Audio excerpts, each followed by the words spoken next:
বন্ধুরা, ফেসবুকের টাইমলাইনে আসা গুড মর্নিংয়ের সঙ্গে এই ফুলটি আমার মন কেড়ে নিয়েছে। এই ফুলটিকে ক্লে দিয়ে তৈরি করব বলে বসে পড়লাম। হার্ডেনার আর রেসিন বেস দুটিকে ভালো করে মিশিয়ে নিয়ে আমি প্রথমে রুটির মতন করে বেলে নিলাম। আর এই যে দেখছো, ছুরির সাহায্যে 6টা টুকরো করে নিলাম। এই 6টা টুকরো দিয়ে ফুলটার 6টা পাপড়ি আমি তৈরি করছি। আর এই ফুলের পাপড়ির মিডিলে দেখো যে দাগ দাগ মতন একটা ডিজাইন ছিল, সেটাকে আমি ছুঁচ দিয়ে সেট করে নিচ্ছি। এইভাবেই তৈরি করে নিলাম 6টা পাপড়ি।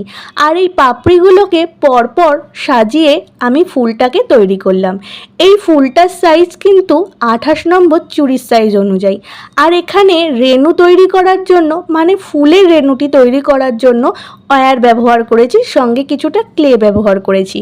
আর রেণুগুলোকে ফুলের মিডিলে আঠা দিয়ে বসিয়ে দিলাম।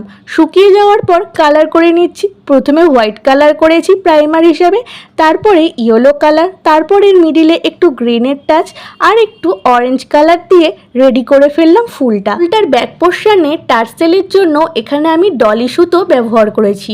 ডলি সুতোটাকে ক্লে দিয়ে কিন্তু আমি বসিয়ে নিয়েছি। আর ঝালর হিসাবে কড়ি, উডেন বিটস আর জুটের দড়ি ব্যবহার করেছি।